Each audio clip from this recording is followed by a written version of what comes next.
started. Representative Candelora and Senator Kelly will kick things off. Representative Candelora will go first. We'll take questions at the end. And if you'd like to ask a question, if you wouldn't mind just dropping a note in the chat box, I'll take them in. We'll take them in order in which they come in. And if you're someone who's calling in and you can't access the chat box, we'll grab you at the end. So Representative Candelora, go right ahead. Thank you, Brian, and thank you everyone for joining us. As everyone knows, on February 9th, the governor's executive orders are going to expire. This would be the, I believe, third time that an extension or a declaration has been declared. And how this is working right now is the governor is declaring yet again a public health emergency as well as a civil preparedness emergency. Under the public health declaration, the committee of 10 could come in and choose to reject his proposal if they so choose. Under a civil preparedness declaration, there is no ability under statute right now for the legislature to weigh in on that decision. So I just wanted to clarify that issue to start out. Yesterday, we met with the governor and legislative leaders to talk about this extension. And we put some concerns on the table. I think we had some reasonable proposals going forward. Because the statutes give us limited opportunity for input, we felt it was important that we try to get these compromises incorporated into a declaration going forward. There were 5 points that we made, one being that we think we should extend the orders to March 1st, which would give the legislature time to begin processing the outstanding executive orders and see which ones we should begin to codify, given that this pandemic has become long-term, but we're not in rapid fire mode anymore. We should be a more deliberative process. We also asked that any future extensions be voted on by the legislature. Like so many other states, we have 25 other states throughout the country that the legislature has input. And then we also wanted to see some certainty for businesses. There's been a lot of anxiety of having to close your business overnight. We had asked that, given, again, we're seeing the metrics, we're able to project out, that we provide businesses with 10 days notice before we modify or restrict their activities. And then the last offer that we had made is we do believe that churches should no longer be subject to the 100-person capacity, that they should be allowed to reopen. And as long as they're using all the other safety protocols, that people should not be restricted from the ability of participating in worship. Being a Catholic myself, being able to receive the Eucharist is important, and having to sign up and hope that you could get into a church building is something that we should be able to move away from. And we think it's a constitutional right that should be given its due respect. Unfortunately, the Democrat leaders and the governor feel it's more important for him to have unfettered control with no compromise rather than try to have a bipartisan agreement. So these issues were summarily rejected, obviously, and we now have the declaration before us, and whether or not that committee will meet to have a conversation is yet to be seen. And with that, I will turn it over to Senator Kelly. Thank you, Representative Candelora. Basically, Republicans want the people's voice to be heard. It's not that hard of a concept. And seeing that we've opened a legislative session, albeit virtual, on January 6th, all we're asking is that the representatives that were elected by our community and sent to Hartford to be their voice actually get the opportunity to be their voice. During this pandemic, we know that the greatest generation paid the greatest price and continues to pay that price to this day. Mathematica report shows 70% of all COVID-related deaths occurred in nursing homes. But yet, when the majority put together a task force to look at this issue, it conveniently left out the aging committee. The people who are being harmed the greatest don't have a seat at that table. And now, once again, the majority is saying the people don't have a right to be at that table. I think we need to hear these voices and work collaboratively to make sure that not only do we listen and have a conversation, but manage the pandemic in a manner that all branches of government, not just the executive, but the executive together with the legislature, work together so that we go through this thoughtfully, deliberatively, and most importantly, safely. But the best policy comes when all voices are heard, not just the executive office and that voice. So it's with that in mind that we're disappointed that the majority doesn't want the voice of the people at the table. And that's why we are here today, talking about how we differ with that approach. We're not saying stop, but we are saying listen. Thank you. Okay, we'll take questions now. We'll start with Paul Hughes, and if other folks have questions, if you wouldn't mind just dropping a note in the chat if you're able to, just so we can take them in an orderly fashion. And if you're not able to use the chat, we'll get you at the end. I see everyone on the list. So Paul Hughes, go right ahead. Thanks.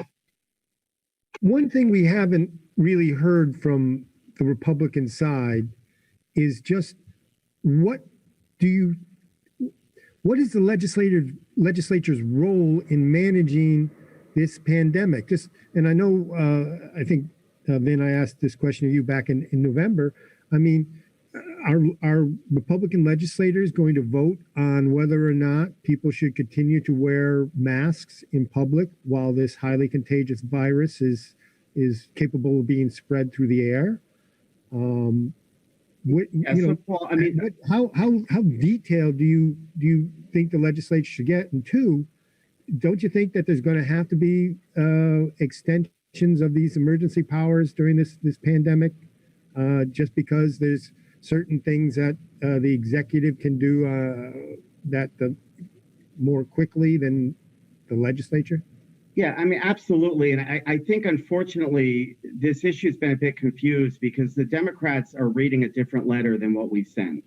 We are not suggesting that the legislature micromanage the process by any means. And the governor certainly should have the ability to manage this pandemic. And we clearly made that point yesterday.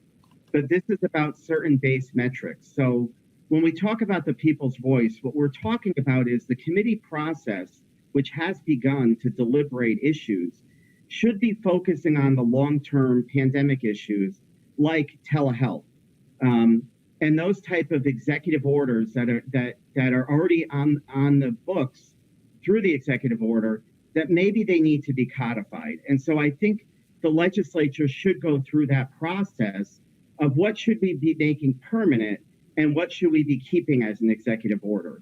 So I think that's the point that Senator Kelly makes, is where we do have a role in the pandemic, which is a more long-term deliberative role. Short-term, obviously, we believe the governor needs to be able to make some decisions, and that's why we're saying allowing for the executive orders to continue with two caveats. Number one, we want to address churches because we think we are trampling on the Constitution. And number two, we want to give businesses a little bit more certainty.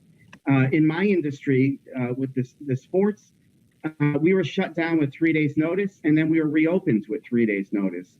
The industries are scrambling, trying to figure out how to function, when I think that we're in a position now that giving businesses 10 days notice isn't unreasonable. So those are the only areas where we would seek to restrict the governor's executive authority, which is very limited, and we would just like it to be a little bit more deliberative.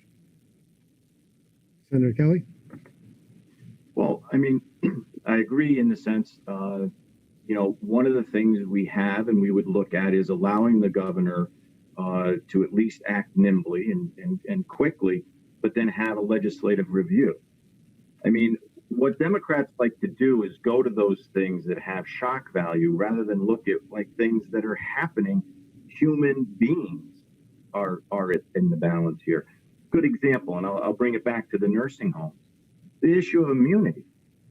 Why can't we have a conversation on that? Because when you give nursing homes immunity, you're taking away accountability. Accountability for individuals that are in nursing homes. Most of them are critically ill and have diminished capacity, which means they don't have the ability to advocate for themselves, which means you need family members, boots on the ground, eyes and ears. Well, what did the governor do also? He says family members can't go in. So now you've taken their eyes and ears away. You've given the facilities immunity. You've left the greatest generation in harm's way. No, it's no surprise that we've had the results we've had in nursing homes. Why can't we have a conversation on that? Maybe there's another way to get the responsibility back, accountability back, and protect our seniors. What are the Democrats so afraid of in not wanting to have the legislature have a conversation on that and decide and discern whether that is the smartest policy for the state of Connecticut and its people? We want people to be safe just as much as Democrats, maybe more so. But unless we have this conversation, one can only wonder what's going to happen. In terms of the legislative approval, you want a 30-day limit, legislative approval of future orders. What do you contemplate? Do you contemplate the legislature would come in, what, 72 hours? Would legislative approval be required? Only for the declaration, not for each order.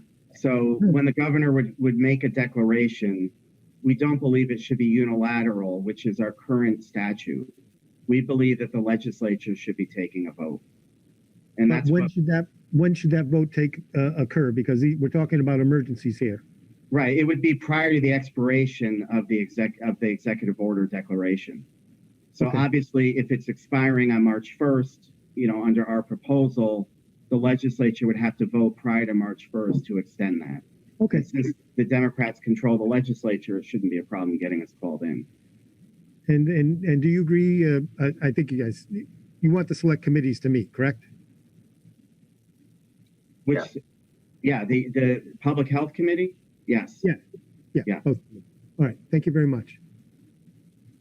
Chris Keating up next. And again, if you have a question, please drop it, your name in the chat. I'll get you in order. Otherwise, I'll just kind of go folks through at the end just so we keep it orderly. Thanks.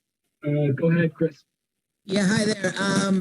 We were just on another call with Marty Looney, I don't know, half hour ago or something like that, and he said he still had to talk to the leaders. My initial question, then I got a different question. My initial question is, have you been told 100% that the Committee of 10 will absolutely not meet? I mean, I remember last time, I think you were told that, and then they did meet. So have you been told, I'm just not clear on this, that the Committee of 10 will absolutely not meet? We have not been told that. You've not been told that. Okay, so what chance do you think they will meet? Am I correct? You would have to meet in the next 72 hours. Am I correct on that? I believe that is correct. And that would be only for the public health declaration. The civil preparedness goes into effect upon the governor's declaration. And this is why, another case in point, we've got to look at these statutes because it's just too many unilateral decisions that are being made. Okay, and with your indulgence, can I ask an off-topic question? I don't know how many other people are on your list here. If I may, the question is also we got off a Zoom call with Looney. I wanted to get the reactions of both of you guys to this mill rate, with a 1% mill rate on houses above $430,000 market value. So in other words, $300,000 assessed, as you know, $430,000 market. And Looney was asked, would you call it a mansion tax? And he said, yes, I would. you can start either Vinny first and then the senator, and just like to know your reactions to that. Senator, do you want to go first on this? Sure. I had to laugh a little bit here because it's by no means a mission. What they're going after are solid middle-class homes in every community, in every town of the state of Connecticut.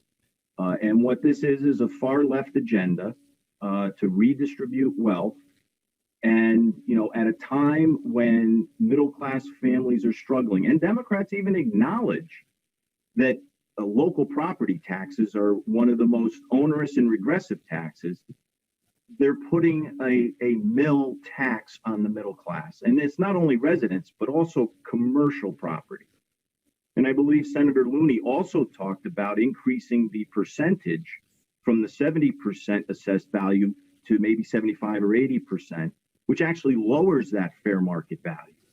And this is where I think that their far left agenda just misses the mark. And it shows who they really are. He's proposed this. He's also proposed regionalization of schools.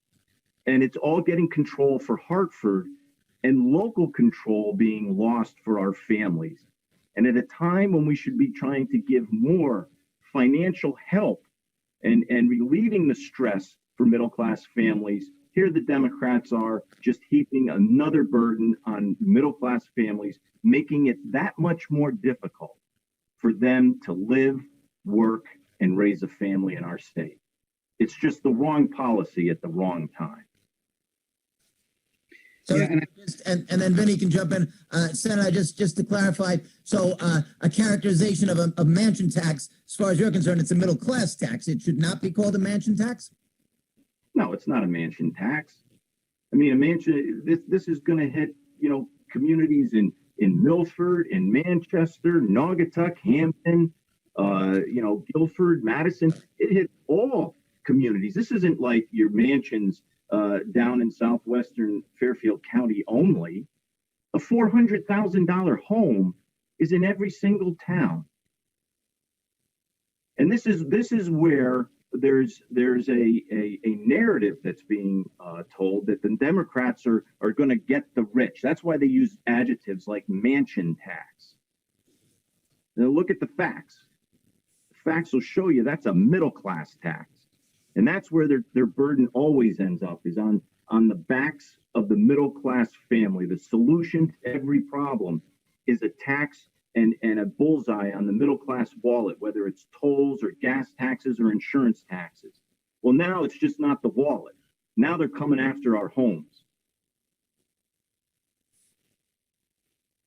Yeah, and I just generally think as we're seeing the revenues improve and we talk about surplus and the budget is doing much better, it's disturbing that we see these type of proposals cropping up of more taxation on our Connecticut residents and our families.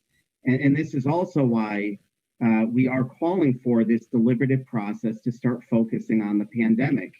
The legislature is being left amok to focus on any issue under the sun that they so choose, and have forgotten the fact that we're in the middle of a pandemic where families are suffering. We continue to shed jobs every single month. And these type of proposals are only increasing the anxiety and the temperature in everybody's households. So I would hope that we see this proposal summarily rejected.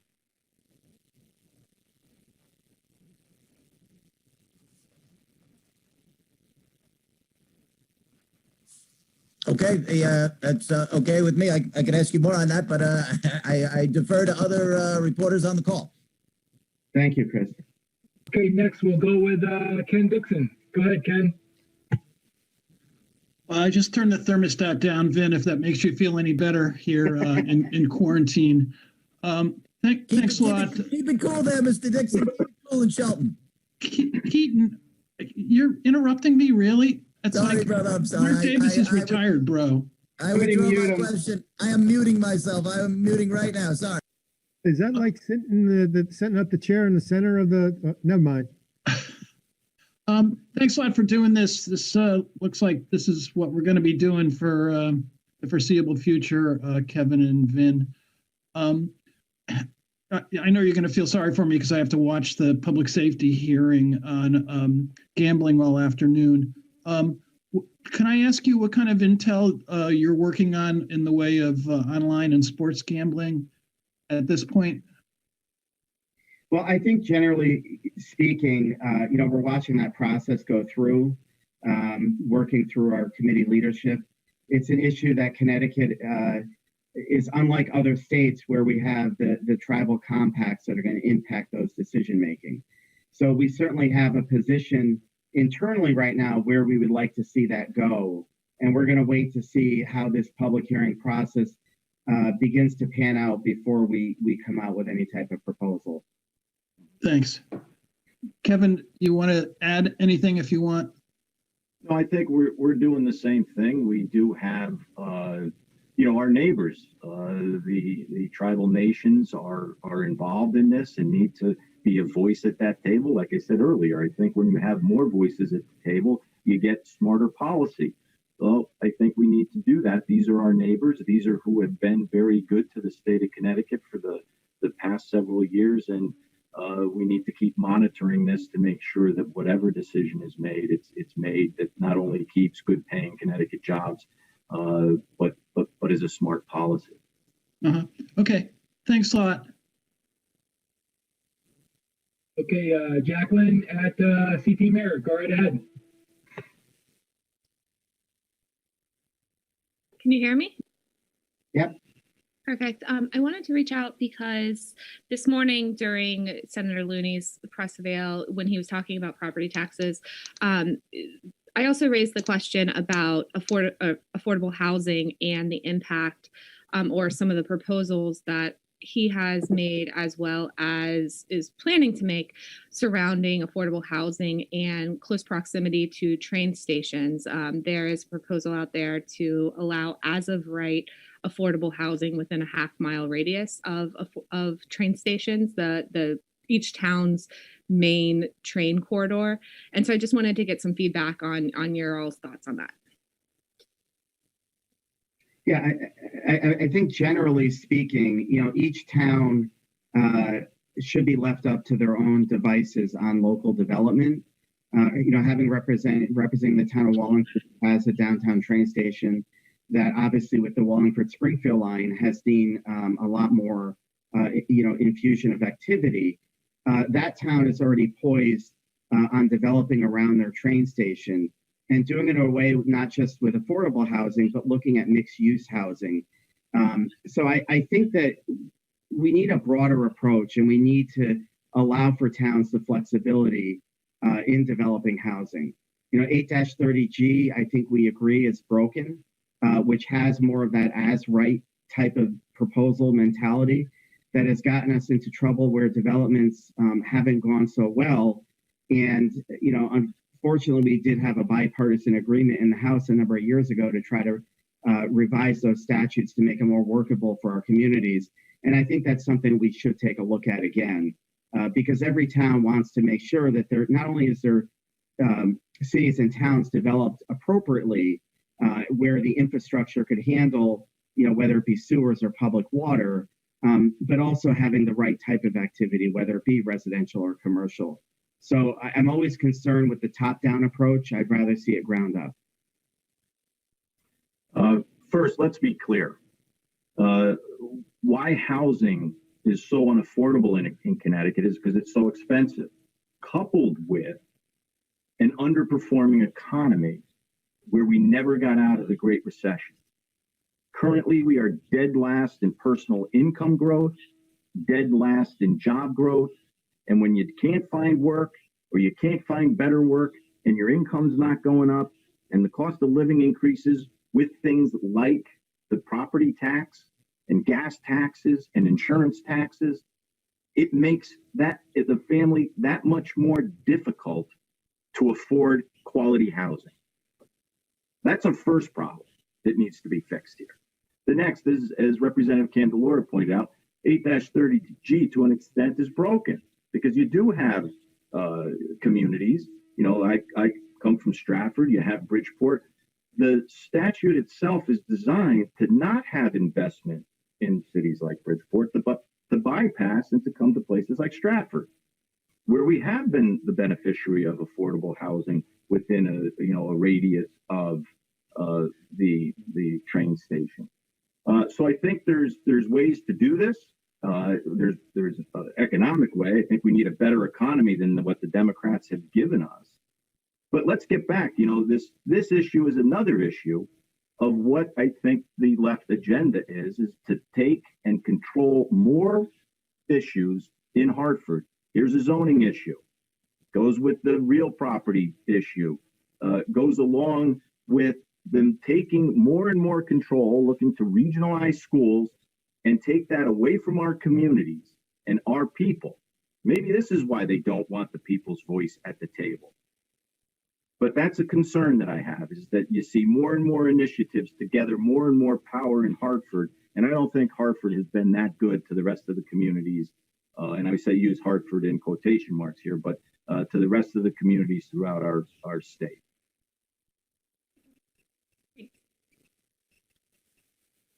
Okay, I don't see any other questions in the chat box, but I know we've got a couple of other folks on here, and not to put you on the spot, but WTNH is on. Anyone have a question from WTNH? I know Dennis House was on earlier, but it looks like he's off. And we also have Amelia from the CT Examiner. If you guys have any questions, go right ahead. Otherwise, I think we'll sign off unless anyone else has anything. Thank you very much. Thank you very much. We appreciate it. Thank you. Thank you. Take care. Yep, You too. thanks a lot. Take it easy. See you around. Thank you.